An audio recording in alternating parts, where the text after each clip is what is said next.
ひょっとして京介氏、拙者のことを疑ってはござらんか？そんなことねえよ。俺はただお前のことが心配なんだって。お前は俺が興味本位で毎晩電話したりチャットで待ち伏せしたり、こうして人様の約束にとって代わって待ち合わせの場所に現れるとでも思ってんのか？ええ。即答？別に興味本位が悪いとは言ってません。拙者に興味を持っていただけるのは至極光栄なことでござる。それならなんで話してくれないんだ？京介氏は拙者が前にメイド喫茶で言ったことを覚えていますか？お見合いをすることになったと。お見合い。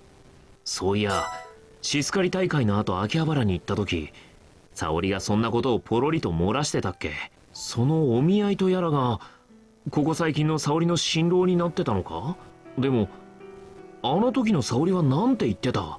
沙織は冗談だって笑ってなかったか？なんか声をかけるべきなんだろうけど適当な言葉が浮かばねえ。見た目こそでかいが沙織は俺より年下の女の子だしな。そのくせ俺の知らない世界を垣間見てんだ。きっと心細い思いをしたんだろうよ。何か言いたそうな顔しているでござるな。そりゃ言いたいことは山ほどあるけどよ。そういや沙織は俺からの土産を断る時にもひどく悲しそうな顔をしていたっけ。これからずっとプラモを受け取ることはできないとかなんとか。あれってお見合いがあったから出てきた言葉なのか？沙織は何かしらの覚悟をしているということなのか？つうかお見合いってガチ話だったのか？ガチもガチも大真面目でござる。でもたかがお見合いだろ。身を固めるってわけじゃねえし断っちまえばなんとかなるんじゃ。何その沈黙。実は両親の面目を潰すわけにはいかず婚約したでござる。マジでおじゃるか？マジでおじゃる。でもまだ本決まりってわけじゃ。もう式場の予約まで済ませてしまったでござる。マジかよ。京介氏、誠に言いにくいのでござるが一つ人生相談があるのでござる。うすうす予感はしていたことだがついに沙織にまで人生相談をされるとはな。おう、とりあえず話してみろ。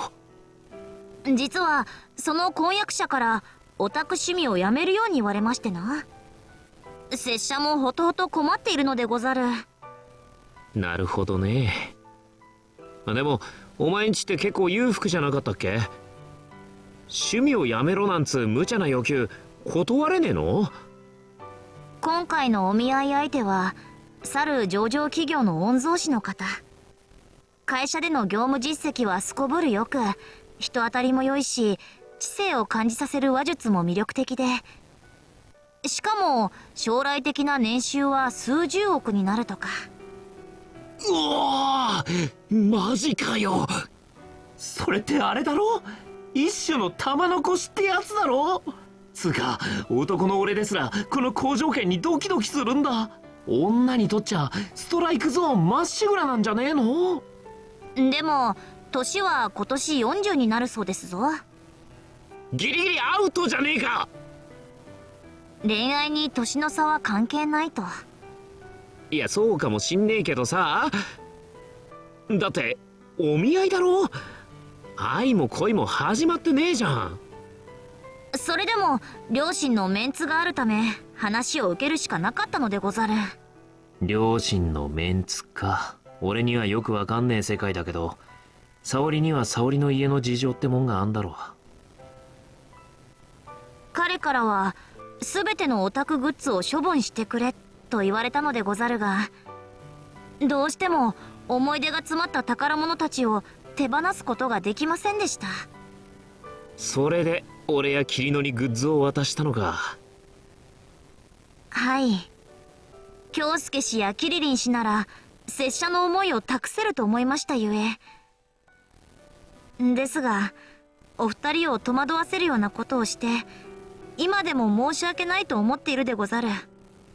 いや、俺たちを信頼してくれてたってことだろう。そういうのは迷惑とか思わねえからさ。かたじけない。だが婚約については悪いけどこればっかりは何も言えねえ。婚約ともなると当人同士の話になっちまうからな。いくら信頼されているからといって俺は部外者だ。出しゃばっていい話じゃねえ。こういうことはお互いの意思主張で決めることだろう。だが仮にも将来を約束し生涯を添い遂げる伴侶の趣味を全否定するっつうのは納得できねえ。京介氏？結婚だぞ。生半可な気持ちで付き合うのとはわけが違う。お前はこれから一生旦那の言いなりになって生きるつもりか？それはやっぱり嫌でござる。なら決まりだ。沙織の宝を俺が受け取るわけにはいかねえ。その婚約者様とやらにお前のオタク趣味を理解してもらおうぜ。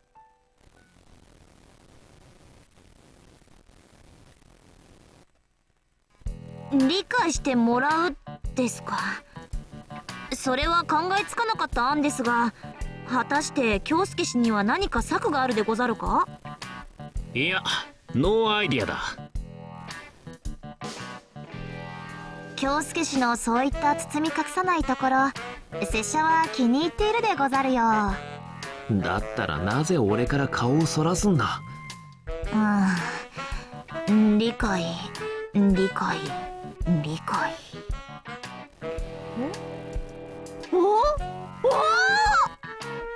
どうした？急に妙案がひらめきましたぞ。よし、聞かせてくれ。あいつがまつった。ちょっといきなり耳元に口寄せて。そこは。まずは拙者が京介氏のお力をお借りして、耳がくすぐって。次に拙者がこの美貌を駆使して京介氏のものを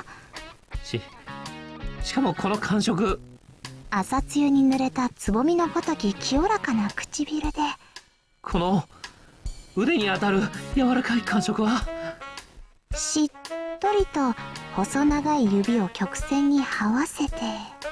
やばい、めっちゃ当たってきてる。熱をはらんだ体育にそっと口づけを。ってお前は何の話をしてんだよ。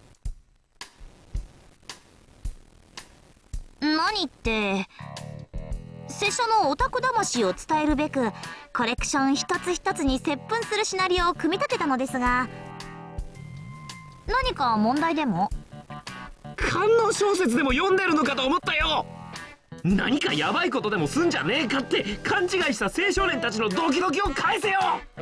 とりあえず今のは結果没案だ。さようでござるか。拙者としましてはそこそこいい線いってると思ったのでござるが。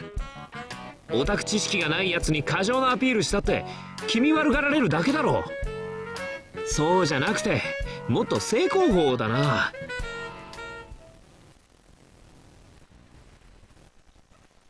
でも具体的にどうしたらいいのか拙者には何も思いつかないでござる。そんなほとほと困った顔して見つめられてもな。言ったはいいものの俺だってホイホイ案が浮かぶわけじゃねえし。さてどうしたものか。沙織相当悩んでるようだけど、まあ当然っちゃ当然か。沙織にとっちゃオタク趣味も両親も計りにかけられないくらい大事なものみたいだしな。だからといって今後の人生を棒に振るような考え方は納得できねえ。今お前が諦めたら本当に大事にしてきたものを手放すことになるんだぞ。本当に大事に？そうだ、今までずっと大事にしてきたもんだろ。もちろんでござる。何度も申し上げたように拙者の宝物です。その宝物、プラモ、ゲーム、アニメや漫画、お前には簡単に諦められるもんなのか？宝物ってかけがえのないものだから宝物なんじゃねえの？そんな潤いのない人生にお前は耐えられるのか？どうしましたかな？っておお、思いついたぞ京介氏？アニメ、ゲーム、プラモに漫画、なんでこんな簡単なことを思いつかなかったんだよ俺。